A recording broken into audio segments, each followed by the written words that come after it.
Imagine knowing exactly what your students are learning and exactly which steps you need to take next. Join us in Down with the Reading Quiz to craft meaningful and productive formative assessments that move away from gotcha moments of basic recall and toward assessing what your students actually can do. In this 30-minute free masterclass, we'll share 3 powerful assessment keys that work for any novel at any time of the year. Head to shop.bravenewteaching.com/masterclass to sign up, and we'll also send you a free workbook to keep track of all your notes. Once again, that's shop.bravenewteaching.com/masterclass to nail formative assessments forever. Hey, Amanda. Hey, Marie. What are you up to later? Want to join me for happy hour? I'm all in. And guess what's amazing? Our listeners and friends of the podcast can also join us because Brave New Teaching Happy Hour has officially launched. Cheers! Cheers, everyone. We are officially hanging out a little bit longer after school with an extended, extra private podcast feed just for you. Yes. Members of Happy Hour get extra 15 minutes of the podcast, give or take, because you know us, we run a little bit long. It's just kind of how we are. But if you would like to get in on this Happy Hour action, please join us. It is only $5 a month. Head to curriculumrehab.com/happy hour and get yourself signed up, because when you're there, Amanda, tell our friends what we do every month for our Happy Hour members.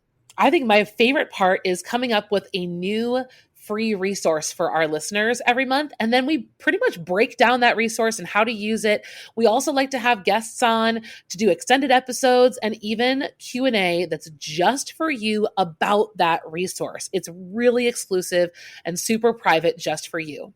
So if you are like us and you like hanging out, you like chit-chatting about all things that are teaching, teacher life, and everything under that umbrella, join us for happy hour and we will see you there. Bye. Bye. Well, hello, everybody, and welcome back to Brave New Teaching. Today's episode is quite timely for this part of the year. If you were listening to this episode in real time, we are going to talk about being thankful. We're going to talk about gratitude and how to foster and encourage gratitude in our students without being cheesy and without being over the top, with some real, genuine, organic ways to talk about this stuff with students. And I'm excited to get started. How about you, Amanda? Hey, everyone. Yes, I am excited too. I feel like this topic sounds so corny off the top. Totally. I promise we have real, genuine ideas to share with you about how to do this with your kids in a way that's going to feel really just like a breath of fresh air in this bizarre season of life we find ourselves in. Yeah. So once again, if you're listening in real time, we are amid the everlasting pandemic of 2020. If you're listening to this later on, I think there are always times where students are going to go through difficult seasons of life. Right now, the world is going through a difficult season. Difficult is putting it mildly. And so as we were talking, I mean, the two of us talk all the time, daily, multiple times a day. And we're talking about our own classrooms and like, you know, my students are struggling. My students are struggling with feelings of isolation, with depression, with all of these different issues that are going on that are not unique to any one person. And so we say to ourselves, how can we help our students? Well, one of the best ways that we help ourselves is by practicing gratitude and like looking back and reflecting on the things that we're thankful for. So let's figure out how we can bring that into practice with our students in a way, once again, that is not cringe-worthy, because students, high schoolers especially, will sniff that out like bloodhounds and come for you. And I mean, so will I. Like, I'm the girl that hates name games. And like, I loathe those sorts of things. Icebreakers make me want to vomit. So I'm all about this being like organic and real. It's a fine line, but for me, and I think what really draws the line for me with gratitude is that it is overall a morale booster for the entire room. And the moment we start listing or talking about the things that we're grateful for, or what it means to truly have gratitude for the things that are in our lives or the people in our lives, all of a sudden things just start to turn in the room as far as the mood goes. And the focus is now off of the pain and the struggle and that depression and isolation and all those things that really get welled up for teenagers and adults too, to be perfectly honest. And it shifts the focus away from that and into something very productive that's really going to help not only the mood, but just the state of your classroom community and environment feel more positive. And however long it lasts, it's worth it. Absolutely. Well, and those ills aren't going to go away just because we say what we're thankful for and we reflect and we do these different sort of positive edged things.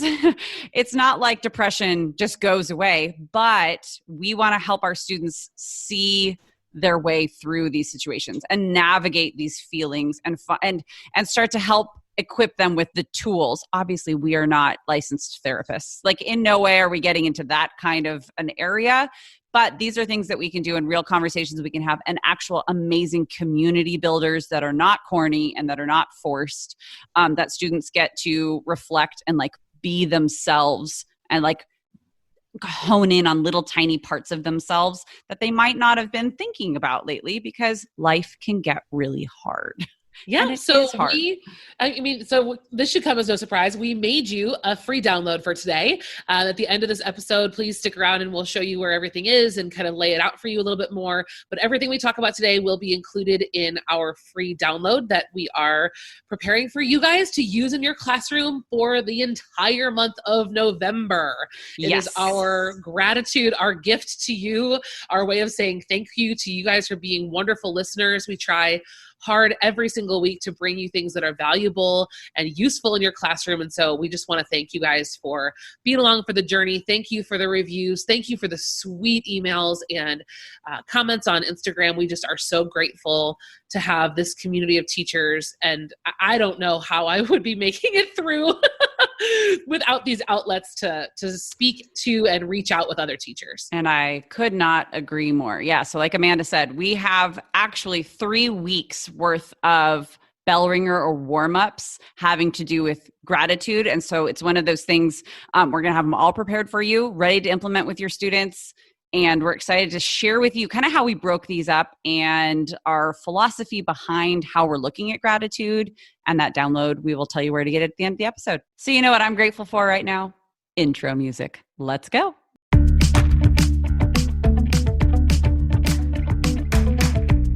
You're listening to Brave New Teaching, a podcast for educators challenging the status quo. I'm Amanda, and I'm a high school English teacher in Illinois. And I'm Marie, and I'm also a high school English teacher in Southern California. We're so glad you're here. Enjoy the show.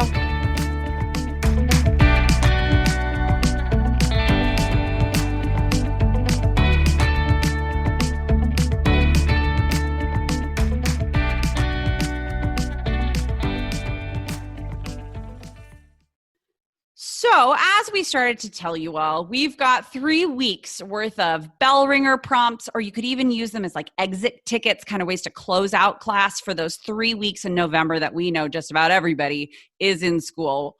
And we've taken those 3 weeks and we've kind of broken down 3 different ways or 3 different areas of gratitude that we can look at with our students. We thought it is really important to start when you're talking about gratitude and what you're thankful for, looking back. And so asking students to look back at their past, look back at their life, whether it's an hour ago, their childhood, right? But reflecting backwards to see what has transpired in their life to get them to where they are and where they can find gratitude there.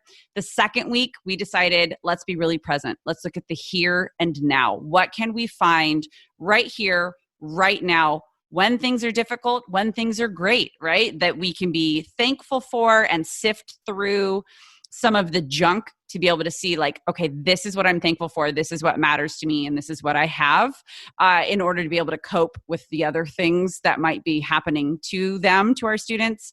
And then in the third week, we wanted to be able to coach our students through looking forward and looking at their future and the things that they are thankful for, hopeful for, and they have gratitude to be able to look forward into. So that's like the big overall of how we're breaking down thankfulness and gratitude with our students. And Amanda's going to talk you through kind of like what these different days look like. Because like we said, we have 15 different prompts, 15 different activities, and each day brings a different flavor. So here we go. Well, you guys know we love a good matrix. So you better believe that you'll be getting these bell ringers prompts, if you will, individually, but you'll also be getting this matrix that we're looking at right now as we talk you guys through it. So you've got week 1, 2, and 3, like Marie shared with you, but then we've got Monday, Tuesday, Wednesday, Thursday, Friday, categorized by type of activity. This reminds me a lot of how we talked about that first week of school. Do you remember, Marie? You kind of did it like this. We kind of, well, yeah, I looked at it like a choice board, and I just realized, I don't know that we have mentioned that this is totally free. So please don't think we're trying to sell you on anything, everybody. This is our gratitude. Like Amanda was saying, this is how thankful we are to all of you. So we've just come up with this for you guys. It's downloadable. You'll find it. I'm really excited for her to tell you all of our different categories. Yeah. So the categories work by day of the week, but like Marie said too, like this could end up just being a pile of things that you pull from, or you could turn it into a choice board. Like there are endless ways to use this. But what we kind of thought about for Mondays would be a great day for journaling. So we have some kind of journal prompt for kids to think about and consider. On Tuesdays, we have our prompt in the form of some kind of visual. So a video or an image that would prompt them to respond about something that they're grateful for. Wednesday, we have an audio component. So it's a segment from a podcast. It's something from an interview. It may be a song, something that the kids would listen to that's not necessarily visual. And then Thursdays, we have the students responding to some kind of a quote. Again, they will connect to someone from the past, someone from the present, and someone from the future, or discussing, right, the past, present, future. And then finally on Fridays, this is personally, I think, my favorite one, Marie, this is all Marie's idea, is a list activity. So on Fridays, students will be making a list of some sort. You'll have to download it to find out. We're going to give you a couple of sneak peeks, but Friday's listing. So we'll ask the kids to build a list based on a prompt. So different than writing a regular paragraph, they'll actually just be listing 5 things or 10 people or 14 adjectives, whatever that might be. You'll have to wait to find out. But that's the layout of the calendar. So you've got week and day of the week, if you'd like to do it the way that we have it, chronologically, day by day. Or of course, you can just mix it all up or make it a choice board. So it's going to be really awesome. Yeah, and I'm excited too about the way that this looks, even if you follow it the way we have it laid out Monday through Friday, because we really did think through like, okay, let's look at where a student is on a Monday. They kind of need some contemplation time. They need to sit down and reset and get back into school mode and ready to rock and roll. So let's do some sort of like a journaling, a little quiet time, get them started thinking about the topic.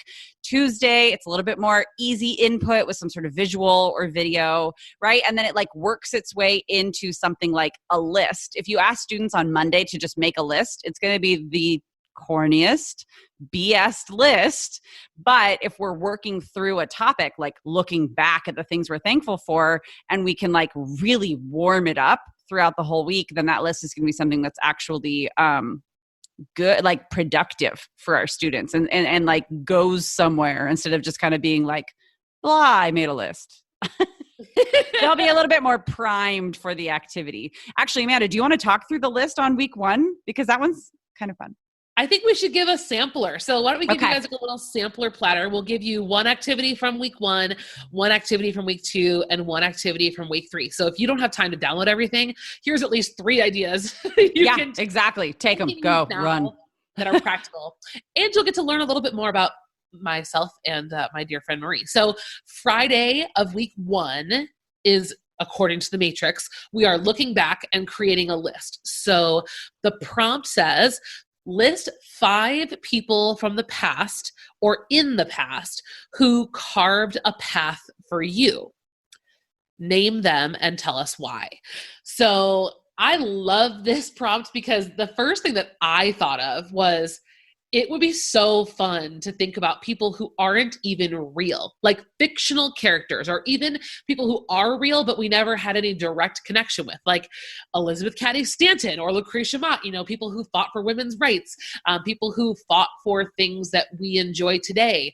Real people are also awesome. Like I would put on this list, my great-great-grandparents immigrated here from Germany. They came here to build a better life for us, and I very rarely think about that far back in my timeline of life. My husband is a first generation immigrant, and I pretty much am at his parents' house like every other day. So like I'm with immigrants all the time, but I never really think about my own because we've been here for so long. So this was really fun exercise for me to really just think back about my lineage. I also think about, and I've talked about her before on this podcast, but I think about my 5th grade teacher, Mrs. Kramer, who inspired me to become a teacher in the first place. Like I really think she's an incredible piece of what made me who I am. And I'm very grateful for her. So that's just 3 that would be on my list. And I can just imagine kids are going to have really cool things to share on this list, especially if you take a leap of faith and share a few of your own. Oh, absolutely. I mean, like one of mine would be Louisa May Alcott. Like, thank you for Little Women, right? It like, yes, it did so much for young Marie, and then adolescent Marie, and then young adult Marie, and then now mom. Like it like has done so much. Or even, one of the March sisters. Like I could really pinpoint. Like I love the idea of being able to bring in fiction and real. And when Jo cuts her hair. Oh, I can't handle it. I sat in the movie theater. That's the last movie that I saw in the theater before the pandemic. And I cried like a baby the whole time the movie played. Just because I loved it.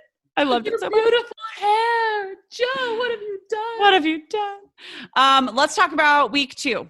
Gratitude, the here and now. I actually really like the journal prompt that Amanda wrote, and I'm going to kind of tell you about it, but then I'm going to let her explain it because she wrote it and it's really good. So it's talking about juxtaposition, right? So it's still bringing in some different devices and elements that are true to our content, or you could warp this and change it however you need to, depending on what you teach. But it says juxtaposition is a literary device that positions 2 opposing images side by side. Take a look at America and put these 2 days side by side, Thanksgiving and Black Friday, a day of family togetherness and gratitude sharply juxtaposed next to a day of greed, commercialism, and individualism. What does juxtaposition of these 2 days reveal about the American identity and who we are as a society? First of all, if you guys have listened to our America's Story episode a few episodes back, you can see where we're at right now. That's our mindset. But then you also put an article in here. You want to talk about the link that you put and like how you would use that with students? Yeah. So, I mean, I think the article is there as a supplement and maybe even just for the teacher to read and have some background. This bell ringer, let's be honest, could be 2-3 class periods. I mean, for sure. This could be the foundation of a Socratic seminar. I mean, I should actually write that. I think you just got yourself a November lesson plan, didn't you? Right. I mean, this is so like, this is exactly what Marie and I talk about with inquiry-based learning and inquiry-based design thinking in curriculum rehab and all the things that we do. You can feel the juice of this conversation just dripping from the setup.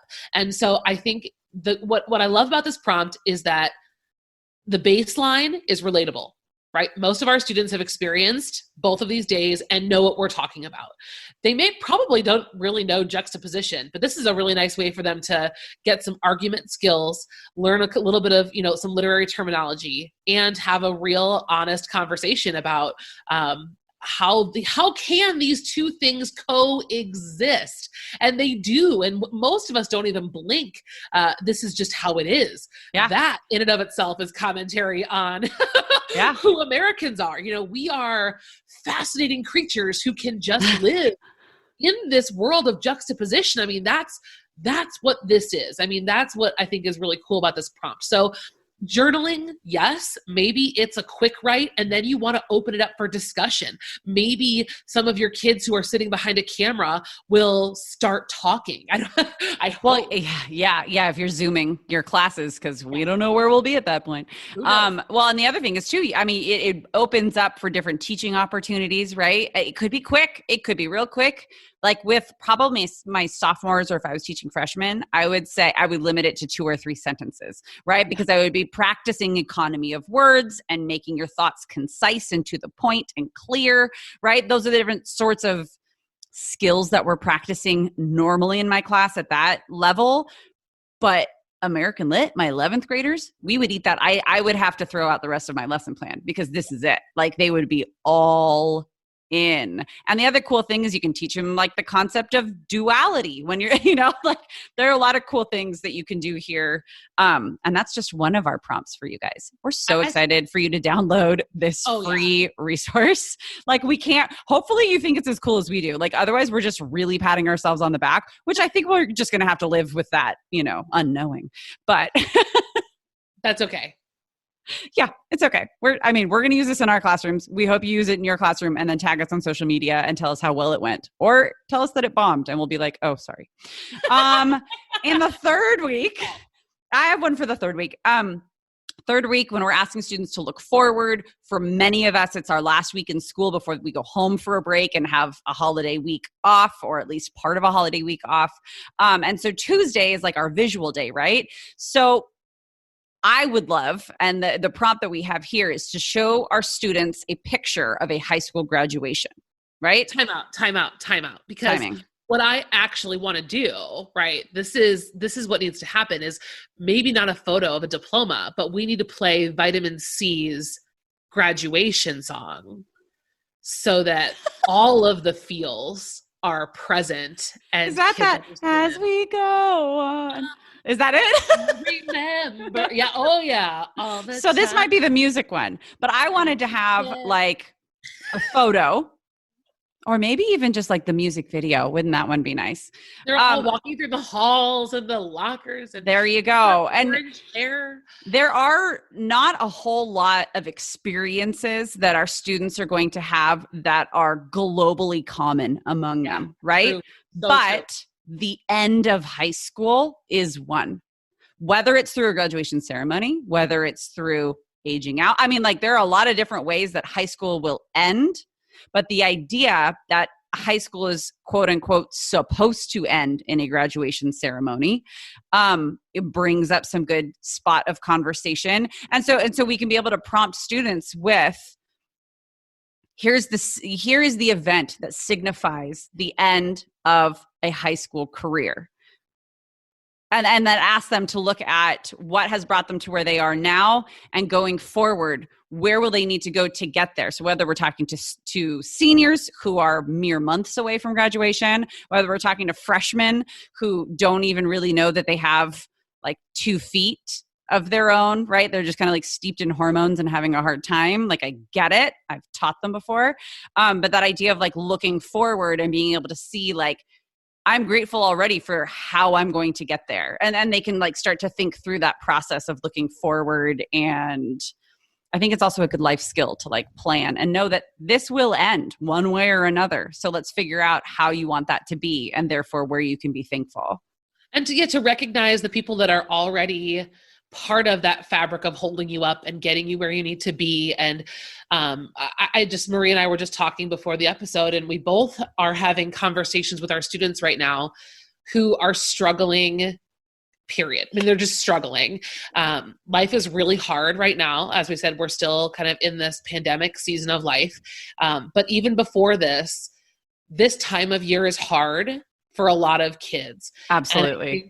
Helping them remember that they're not alone and pointing out who's there for them. Start with yourself, remind kids that like, I want to be part of what gets you across that stage. I remember in my former school, the school I taught you guys about before, we used to take early graduation photos. Like I would have the kids stand at the board with a graduation cap on as sophomores and write a message on their little whiteboards about where they see themselves, around graduation time in 2 years, and what they wanted to see for themselves. And I said, I really I need you to visualize this as a reality for you, because my students, it would have been the first time for a lot of them and their families to walk across that stage. And I think pointing things back to gratitude and telling students that gratitude and being thankful for the people and things that are around you now, that's what's going to help get you through these hard times onto the next step and moving toward that ultimate, like that first goal, right? That's the first goal of your adult life, is to get that diploma, walk across that stage to start the next phase of what's to come. Right. And to look forward to our opportunity. You don't know what those opportunities are going to be, but even just to be able to recognize opportunity when it comes a knocking. Yep. Those are some of the things that we can start to prepare our students for. Teenagers don't feel like they have a whole lot of control over their lives. They don't, to be honest, have a whole ton of autonomy. And so where we can give them those moments of like, no, you have control over your own attitude. You have control. And to not just tell them that in a preachy way, but to explain how to control one's own attitude and like give them strategies for that, actually goes a very long way. Yeah, I did have a conversation with my students and I just said, listen, I know this is hard because it's hard for me too. We each, every moment, have the choice as to how engaged and the quality of our engagement that we're going to be with this class, with whatever it is that we're doing. And so this is your moment. You can make the choice. And so that's that same sort of a conversation when it talks about like, when we're talking about thankfulness and gratitude and looking back, here and now, looking forward. I'm excited to do these with my students and like talk about it. Me too. Yeah.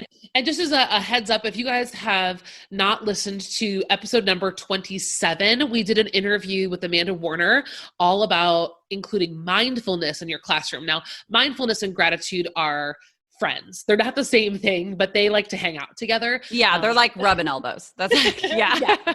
So if that's something that like, this is kind of maybe turning the wheels for you, you're getting some ideas, maybe check out that episode also to see if that gets some more ideas in your head. And if you have other ideas of how you would use this or additional prompts, we would love for you guys to share those with us on Instagram, send us an email. We'll shout those out to the community. Leave us a comment in our show notes. The more sharing, the better. So let us know what you're thinking. Yep. And like we said before, this entire matrix of prompts is all for you to download for free. Just head to bravenewteaching.com and check out the show notes for today's episode. It'll be right there for you, delivered to your email. Use what you want, change what you need to, and let us know how it goes because we appreciate you. And so this is the best way we can show our appreciation, by making you a bunch of crud to do with your students. We love you guys, and just please continue to let us know what we can keep making to make things better for you and for your lives. We appreciate so genuinely your reviews on iTunes. If you have a second and you can leave us one, it's going to just help more teachers find this series and find the content and find you and this community. So that would be amazingly wonderful if you could do that for us. Maybe, after you're really full from eating something on your turkey day or whatever, you just curl up on the couch with your phone and leave a really lengthy review. We'd love to hear it. But seriously, thank you for those of you who have left reviews. And I'm terrible myself about remembering to do that for other people. So I'm going to commit to doing some of that myself as well for other people. Same. Once again, we appreciate you all. Thank you for listening today. Thank you for connecting with us, and we will talk to you guys soon. We'll see you next time.